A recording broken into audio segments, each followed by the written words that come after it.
वो वक्त दूर नहीं जब सोसाइटीज़ भी अपनी मैनेजमेंट कमेटी को आउटसोर्स कर देंगी। या तो वो आउटसोर्स करेंगी या एडमिनिस्ट्रेटर्स आ जाएंगे। मैनेजमेंट कमेटी में कुछ रूल्स एंड रेगुलेशंस हैं, उसके बारे जानना पड़े, उसके बारे में समझना पड़े और हम बाय रूल चलें, ये भी हर एक के लिए आसान नहीं है। सोसाइटियों में मैनेजमेंट कमेटी में अच्छे वॉलंटियर्स आते हैं और वो अपना कंट्रीब्यूशन देते हैं, तो उस सोसाइटी के अंदर वहाँ की फाइनेंस मैनेजमेंट या उनकी फैसिलिटीज़ बेटर हो जाती हैं।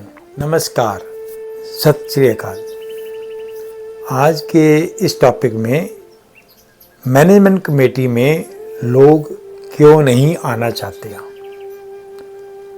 जैसे जैसे हम इंडिविजुअल घरों से निकलकर सोसाइटी सिस्टम में आ रहे हैं, उसके कुछ कारण थे, क्योंकि वहाँ पर लैंड की कमी पड़ गई और कॉस्टली हो गई, सिक्योरिटी का एक बड़ा कारण बन गया और अफोर्डेबिलिटी तो है ही। तो इसलिए लोगों ने सोसाइटी सिस्टम को अडॉप्ट करना शुरू कर दिया। जो बड़े शहरों ने तो पहले ही कर लिया था, पर अब छोटे शहरों ने भी करना शुरू कर दिया है। पर जब आप सोसाइटी में रहते हैं तो आपको इंडिविजुअल घरों में रहने के सिस्टम से अलग तरीके से रहना पड़ता है, क्योंकि हम बहुत सारे लोग एक ही जगह पे रहते हैं और हमारे बहुत सारी चीज़ें कॉमन हैं, फैसिलिटीज़ कॉमन हैं, रिस्पॉन्सिबिलिटीज़ कॉमन हैं। तो इसलिए हमें एक परिवार में रहना पड़ता है जिसको कोई मैनेज करने वाला हो। अगर हम दिल्ली की बात करें तो ज़्यादातर सोसाइटीज़ या डीडीए फ्लैट्स ये आरडब्ल्यूए या सोसाइटी की मैनेजमेंट कमेटी बनती हैं जो उस एरिए को मैनेज करती हैं। सोसाइटी की मैनेजमेंट में लोग नहीं आना चाहते, ये एक बहुत बड़ी प्रॉब्लम है, क्योंकि सोसाइटी बहुत बड़ी नहीं होती तो उसका नंबर भी कम होते हैं जिनमें से आपको मैनेजमेंट कमेटी चुननी होती है। अगर हम नॉर्मल सोसाइटी की जो 100 के आसपास होती है उसकी स्टैटिक्स देखें तो उसमें से 60% लोग ओनर ज़्यादा से ज़्यादा रहते हैं, 40% या तो वेकेंट हैं या किराए पर हैं। तो आपके पास सिर्फ 60% लोगों में से मेंबर लेने पड़ते हैं जो एमसी में आएँ, पर एमसी में लोग नहीं आना चाहते। इसके कुछ कारण हैं। पहला, हम सोशल रिस्पॉन्सिबिलिटी के बारे में समझते ही नहीं। दूसरा, सोशल सर्विस हमारी लाइफ में है नहीं। तीसरा, पॉलिटिक्स वर्ड को इतना बदनाम कर दिया गया है कि लोग मैनेजमेंट कमेटी को पॉलिटिक्स के साथ लिंक मानते हैं, और दरअसल है भी, क्योंकि पॉलिटिक्स का मीनिंग ही किसी ने ठीक तरीके से समझाया नहीं। हम लोग रोज़मर्रा की ज़िंदगी में पॉलिटिक्स को समझते हैं, देखते हैं और करते हैं। अगर आप किसी भी व्हाट्सएप ग्रुप में देखिए तो उसमें ज़्यादातर पॉलिटिक्स की बातें डिस्कस हुई होती हैं। आप किसी भी पार्क में, किसी भी गैदरिंग में जाएं तो आपको लोग इंडिया की या स्टेट की या अपने सोसाइटी की पॉलिटिक्स के बारे में डिस्कस करते मिलेंगे। पॉलिटिक्स को हम इसलिए गलत मानते हैं क्योंकि लगता है कि ये नॉन सोशल एलिमेंट्स काम है, पढ़े लिखे इसमें कम आना चाहते हैं, जो समझदार हैं वो भी नहीं आना चाहते, क्योंकि पॉलिटिक्स को एक गंदे तरीके से सिस्टम ने एक्सप्लेन किया गया है, जबकि पॉलिटिक्स एक राजनीति है। किसी जगह पे राज करना, मैनेज करना, गवर्न करना, ये पॉलिटिक्स है। और अच्छी पॉलिटिक्स हमेशा ही किसी स्टेट, किसी कंट्री या किसी सोसाइटी के लिए अच्छी होती है, पर क्योंकि पॉलिटिक्स को गलत नाम दिया गया तो लोग इससे दूर रहते हैं। एक और कारण है कि लोग टारगेट नहीं बनना चाहते, क्योंकि जब आप मैनेजमेंट कमेटी में होते हो तो लोग आपको क्वेश्चन भी करते हैं और आपकी पॉलिसीज़ पे हिट भी करते हैं। कभी कभी वो पर्सनल हिट भी होता है, इसलिए लोग अवॉइड करते हैं। आज के समाज में लोगों के पास टाइम अपने घर के लिए नहीं है, तो वो एक सोसाइटी के लिए कैसे दें, ये भी एक कारण है। हम सारे ही स्ट्रगलर्स हैं, कैरियर में या बिजनेस में, इसलिए हर बंदा कोई भी इतना समय नहीं दे सकता कि वो सोसाइटी में अपना कंट्रीब्यूशन करे। पर किसी सोसाइटी को चलाने के लिए आपको ये करना तो ज़रूरी पड़ेगा। हमें कुछ कारण तो समझ आ गए कि ये कारण है कि लोग अपने आप को वॉलंटियर नहीं करते मैनेजमेंट कमेटी के लिए।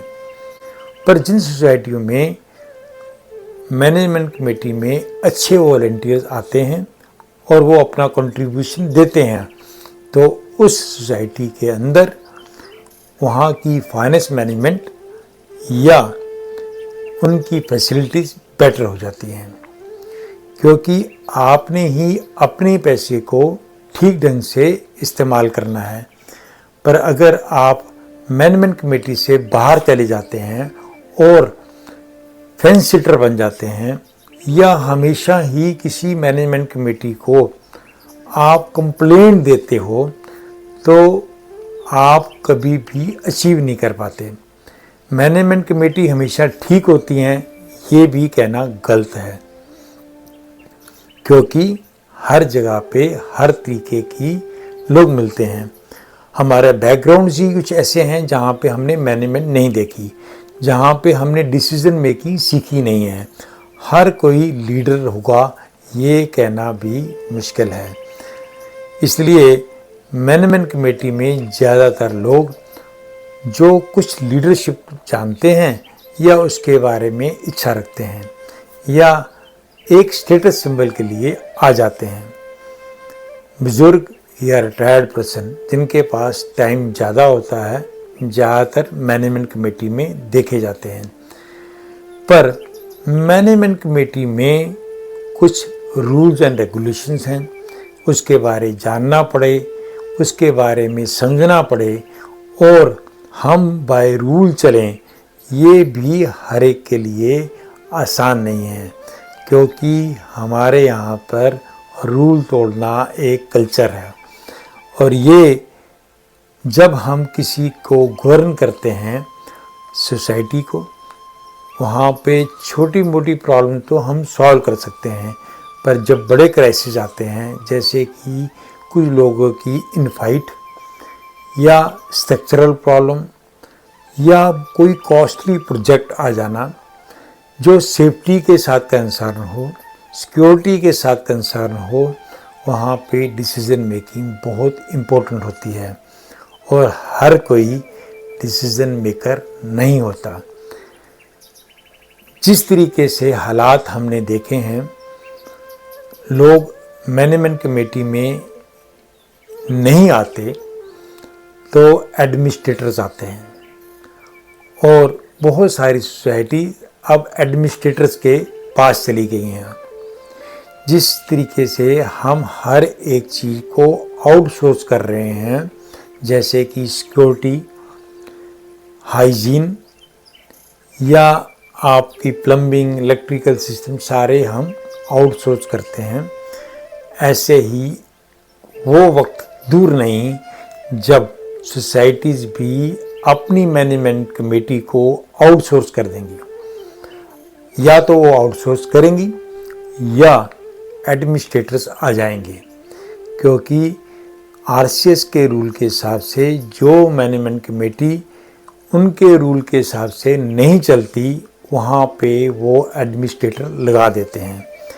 जिस सोसाइटी में कन्फ्लिक्ट्स ज़्यादा होते हैं वहाँ पे लोग वॉलंटियर कम करते हैं, क्योंकि जहाँ पर हारमोनी नहीं है और एक दूसरे को पॉलिटिक्स के कारण, रिलीजन के कारण, कास्ट के कारण या अपने सेल्फ इंटरेस्ट के कारण टारगेट हिट करते हैं, वहाँ पे लोग अवॉइड करते हैं मैनेजमेंट कमेटी में आने के लिए। बहुत सारे लोग मैनेजमेंट कमेटी में नहीं आते और इसके कॉन्सिक्वेंसेस ये हैं कि बहुत सारी सोसाइटीज़ की मेंटेनेंस में बहुत बड़ी प्रॉब्लम आ रही है। वो स्ट्रक्चरली वीक होती जा रही हैं, फाइनेंशियल वाइबल नहीं हो रही और सेफ्टी के नाम पर वो बहुत डेंजर जोन में चली गई हैं। जैसे कि फायर सिस्टम, जैसे कि सिक्योरिटी सिस्टम या स्ट्रक्चरली सिस्टम में अगर कोई प्रॉब्लम्स आ रही हैं और डिसीजन मेकिंग नहीं हो पा रही, तो ये सोसाइटीज़ कभी ना कभी किसी वक्त प्रॉब्लम में आ जाएंगी। द्वारका में पिछले 3-4 सालों में हर साल 2 या 3 फायर केसेस हुए हैं, जिसमें एक बहुत बड़ी ट्रेजेडीज भी हुई हैं।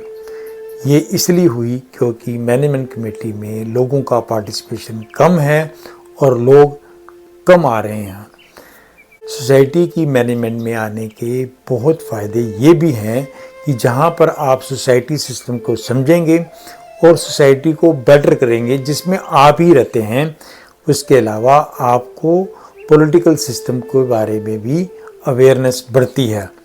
बॉडीज़ को कैसे मुश्किलें पड़ती हैं जब वो फाइनेंस इकट्ठा करती हैं या फाइनेंस इकट्ठा करके वो उसको इम्प्लीमेंट करती हैं, उनकी डिसीजन मेकिंग में क्या क्या इश्यूज आते हैं, ये एक सोसाइटी के सिस्टम में आप लोअर लेवल पे अच्छी तरीके से समझ सकते हैं। आप जिस भी सोसाइटी में रहते हैं आप उसमें पार्टिसिपेट कीजिए, आप उसके मैनेजमेंट कमेटी को समझिए, आप रूल्स एंड रेगुलेशन को समझिए, आप क्राइसिस मैनेजमेंट और सेफ्टी के नॉर्म्स को भी समझिए।